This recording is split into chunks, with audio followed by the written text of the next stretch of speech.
brief now for this project.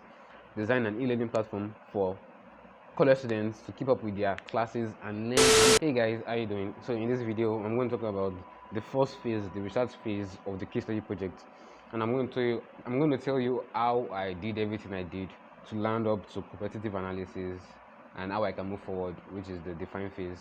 And also what I did in the define phase. Let's see, that will be empathy maps, user persona, and redefine the stuff. I'm going to show you everything I did in the research phase. So this is it. So now, where's the brief? This is the brief. So choose from Iterate UX. These people I got the brief from, and I chose number 3. Design a digital learning platform for a local audience, like I told you. So for me, a digital learning platform, what I now landed upon was e-learning platform for college students. And what this lady helped me out. She's the co-founder of the Iterate UX. So she was like my coach in the first phase of this, like at the beginning, and I understood, like understanding the topic, what can I talk about in the digital learning platform, art and science, related, payments, method, and so many other things. Like you just dump ideas, then grouping it. She helped me group it. Like, okay, these are what our courses are there. There are courses on art and commerce or design and copywriting. Application of future learning could be like application feature. So that could be payment method. That's one time of subscription, community support, email marketing, to remind them of classes and all, push notification, so many other things, Some profiles are linked to social media accounts so that other students that are all over the place can connect with each other on social media too. Those are those features. Others can be like opportunity for local teachers to teach and create courses. Since it's local, audience having people well known in their field and stuff. Different type of users, high school, college students, working people, and so much more. So she asked us to choose out of these people, because teachers also use this app to coaches. But what am I trying to create for? And I said I'll create for college students. Since I'm a college student myself, I thought that would be the best idea to work on, because most of my friends are college students and it would be easier to do research. I don't think research is easy, but yeah, I think it was a bit easier. I don't even know. I don't even know, my first time. So yeah, just giving you a walkthrough of what I did earlier before I jumped in on research and sending surveys and all. So many things were put in place before all that could happen. So I'm just trying to let you know that now final user group. So I said college students, this, what are their needs, self-paced accountability, access to teacher one-on-one support, and so much more, and go design learn platform for students to keep up with their classes and learn new skills for job market. That's like the main brief now for this project. Design an e-learning platform for college students to keep up with their classes and learn digital skills or new skills for the job market, which could be like Excel, communication, and whatever that I talked about in the last video. Let's see, what again. Now, research methods. Now, I told you, if you look at this video here, if you look at this, let's put it up here. Now, in the last video, I showed you this where I said the research expertise phase, where you do questionnaires, interviews, and competitive analysis. Now, you can do one of them, or you can do 2 of them, or you can do all of them. So I just chose 2. I did questionnaires, which is like surveys, and I did competitive analysis. So if I'm talking too fast, I'm trying to be as fast as possible because I need to make this video today. Yeah, I'm going out tomorrow. So yeah. So now, what I'm saying now is that questionnaires, competitive analysis, I've done that already, and I'll show you what I did. But before that, I'm just showing you the back end process of what I was doing all the while before doing that. So now, research methods, user interviews, Zoom calls, and stuff. Like this research, let me highlight this. Let's make it bigger. Now they have qualitative, quantitative, and competitive. So I did competitive and quantitative, which is surveys, polls, ask any questions, blah, blah, blah. So I did surveys, and I did qualitative analysis. I did it with Udemy, Skillshare, and Khan Academy. Did I use Skillshare? What I used Skillshare? I didn't use Skillshare. I think the brand I used was Udemy, Domestika, and Khan Academy. Oh, Skillshare was a good idea. Skillshare had almost everything. Wow, I should have used Skillshare. Okay, I didn't do with Skillshare. Wow, that's messed up. But I did with Domestika. So I'll just copy this and put it here, and I know I shall use. Oh yeah, Domestika. Skillshare doesn't have the market we're looking for. Skillshare's market is very. When I check Google Trends, that's even true. I put screenshot over here to show you. So that's it. So when I did my research, which is now in the quantitative, yeah, in the quantitative analysis where I did surveys and all, I shared the links with my social media account, my Twitter, and I have like around 2,000 followers at that time, and now I think I'm almost at 3,000. So most of my friends just replied. There were only 10 people that replied. My WhatsApp and my Twitter, those 10 people replied. You can see it's very so sorry, it was that. So only 10 people replied, which is messed up, but grateful for them. I'm really happy they did. So now this is it. Which country are you from? Canada, India, Nigeria, USA. So I think I don't know what I'm designing for, but for local users, whatever. So how often do you, maybe Nigerians mostly, how often do you buy online courses? Quite a lot, not much. Subscribe to several. I'm sure this person is a US guy or US lady, because Nigerians subscribe to many. I don't know, for monthly fee. I don't know. Sometimes we do. I just stingy with that money. So, yeah, for me, I think I'd have chosen Blue, because 3 to 5 courses are work courses. So much because I didn't even finish it. This is one of the reasons why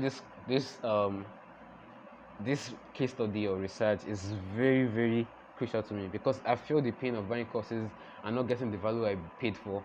So working on this is a huge step for me. Hopefully it turns out very well. And I think I was listening to someone else the other day, and it was like, you shouldn't design a new app or something. What you should do is redesign something, a feature that should be better and something else. So I don't know, ask them, but if it's, I don't know, I'll ask one of my mentors in that group. But if I can't, I think I'll just design a new app with a few features that can be there. So do you complete most of the courses you buy? Mostly no, that's most people. So what platforms do you take your courses on? Udemy, Skillshare, Domestika. It was hosted by the creator. It wasn't platform hosted by the creator. That could be Google Drive or something. Product flows, entry level, Coursera, Masterclass. So you can see Skillshare is very small. So that's very. I also noticed that in Google Trends too. Surprisingly, Skillshare has very few people working with them or people buying from them, and I think they're making a lot of money. It's so funny how the market can be so small yet you make money. Yeah, so assumptions. Many courses are bought based on the students' trust with the teachers. This is how important having a personal brand is for teachers who want to teach. So 50% of courses 50% got courses hosted by the creator, the teacher itself. So that's something to keep in mind. If you can say 50% here. Now what again? Now Google Trends. This is why we use Google Trends to check Udemy, Skillshare, Khan Academy, and Domestika. And if you notice, Skillshare is red. You can see the line, very small line. And if you notice, Udemy is the biggest. So I have to do a competitive analysis with them. What are they doing right? What are they doing wrong? And all. This is worldwide, and I did it in Nigeria too. Skillshare, I don't know, Skillshare in Nigeria. Well, it's in Nigeria too, but very small too. And Udemy is still the biggest. Look at the biggest blue line. Khan Academy, small, but okay, I guess they're getting bigger. Domestika, like Skillshare, very small and stuff. I think I prefer Skillshare to Domestika, but I don't know why I didn't do for Skillshare. I must have forgotten. But either way, now in the competitive analysis, I said I would identify strengths, weakness in your competitive products, uncover unique features and how and why they work. Now for the competitive analysis, I was just checking blogs and all, and I later end up finding a template from one of the blogs, and I use that to create this here. So I think I'll link the templates so you can just copy it. I'll link this in the description below, so you can copy it and use them for your own competitive analysis too. So I'll just show you a walkthrough of what I did over here, and perhaps I'll choose one of these apps and I'll open them on my laptop and see how I did it, because I'm using my phone to record and I don't have another phone as of right now, so I can't share my screen and show you the process, but I'll show you with my laptop. All this I did was for mobile, so yeah, let's go. So Udemy, and I'm telling audience, anyone willing to teach. But from Udemy, there is college work, there's skill work and all. I'm trying to make this as fast as possible, so I want to talk about Udemy. So Udemy, strengths, amazing content categorization, offer multiple learning options, short review of the courses, good ratings, review, personalized, teacher, process, blah blah blah. Now weakness, too much content meaning that you don't know which one to choose at some point. You can see courses on you can see courses on data science, you can see courses on this, you can see courses on UX design, and like, which one should I choose? You'll be confused, like, which one is the most recommended? I mean, like, for students, you can see some that are recommended obviously, but it's like, so I think that's what they used to here, that like recommended, highly bought and stuff, bestseller. But there are so many courses around one specific topic. It can be confusing to choose something out of it. And I think that's one of the issues where going global has its downside. But it works well. And the strengths are they also have a preview for every course you want to buy. So you'll see what they have to offer you and so much more before you buy that course. Now the UX, the app flows really well. Light and dark mode seeming great. Smooth swipes, ultra vertical. The tabs are helpful. Blah blah blah. I don't know. Rating in store, 4-star review. Major complaint was bugs and poor UX when watching, but it says it works great on browser. The content helpful for almost anyone. Great categorization. I think I said that already. Design simple needs. Not much to say. Yeah, it's actually blocky. It doesn't look modern. And opportunities, a more friendly user messaging app with less bugs. What I mean by more friendly is that from your users you can say, okay, this guy is 18 years old. Whatever, if he logs in, you can be like, hey Absalom, how's college going? I think you'll enjoy these topics or these courses. Like, make it more personal for me, that like, wow, these people actually care. So like, you can do more research or stuff like like Facebook now, you can do more research and say, okay, this is 18 years old, he's going through these problems, he's going through this, he's going through that.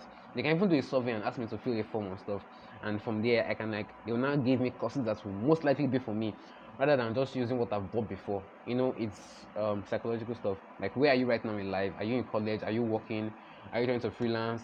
Whatever it is, I think if they make it more friendly messaging, they'll be able to sell more. And I think.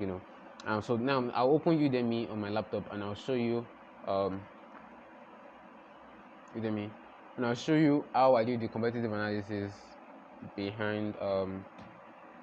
Wow, my mouth is paining me. I'll show you how I did it. I don't want this video to be very long, so I'll just show you one.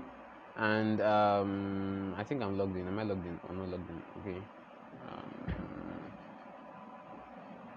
No. Okay, I'm logged in. Shit. Messed up. Oh, messed up. Oh. So that's it. Special offer, just hours to save. Schedule time, learning. You can see now I had courses on graphic design, freelance masterclass. I bought the course and I didn't even watch it. Python for data science, I bought that course too. German, yeah, that's true. I think I got that for free or something. So now, here we are. Let's go back to the home page. Now they always have special offer. You can buy a course. Last week it was 2,900 naira. Now 3,200. I'm not buying any course though. But you can see this course is also on Skillshare, and I think why Skillshare wins in this case is because it's subscription based, so I can pay for a month and I can watch this course finish, and I can still get access to other courses too. Like, it's still, but if you are smart about it, you can get most from them. Now this is for UX design, because I viewed this, they showed me this. I think the friendly message which could be better, better.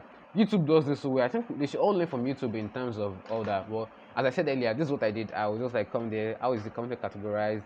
You can see they are you can see how it is it's a square or rectangle, sharp edges, shows that they're not focusing on modern design, because now designs are mostly curved edges. I don't know, things I noted or saw or previewed or whatever. Now electrical engineering, blah blah blah blah blah, like so many contents on just one topic. Look at on this creativity, look at amount of content you can see here. On user experience, look at amount of content you can see here. On students are viewing on electrical engineering, look amount of content you can see here. So it's gonna be confusing for people like me that I don't know what I want to now choose something again. Yeah, just messed up. But luckily for me, there's YouTube, and I have some courses that people give me for free, and so I think I'll use that to learn. And I also bought boot camps too. Now, what again do I want to point out? Yes, this is just checking the app. You can check all these things and see what you can learn about, like see what you can note about the app and document your learning. Like, if you're using your mobile phone, I think that'll be better. So now this is also how I check the ratings on Play Store. So you come to Play Store, Udemy, rating on Google Play Store. Yeah, I've already written it before there. That was last week or something. So now look at it here. You come down here to Play Store. The same thing on your phone is going to be the same thing that we here. So this one, you now come up here and 10 million plus downloads. Nice. So you see it. You guys, you can see 1 star. You can see the app is still Oscar. At September 9. This is, let me see, what's today's date? I think so it's started by 11 or 12, and that's just 2 days ago, or 3 days ago. The person is complaining it works fine on PC, but then for video Chromecast, my just line to find on me. So like people are hungry, and this is August 27th. Great service. The app mobile app is still buggy. So the app mobile app issues, but on desktop it works very great. So I think that's something that you can know that okay. But I don't think it's a problem that UX designers can solve. It's a bit for developers because those are people that are actually doing the code and stuff. So I don't know. I hope you can see me. I hope I've not been talking to nobody else since. And yeah, and you can just see more. If you want to see more reviews, see your reviews, and you just click here, and you can see it. You can see 3-star, 2-star, and that's how you check it. And from there you can now make your jottings and notes and see how you can fill it in. Like what can you solve in the bugs and all. And you can use that to redesign Udemy. You can use that to redesign an app you want to work on. For me, I'm still contemplating whether I should design an app or redesign a part of an app. But let's see. And also, that's most of it in this phase, research phase, because I've done most of it already. I'll just share this case study template with you.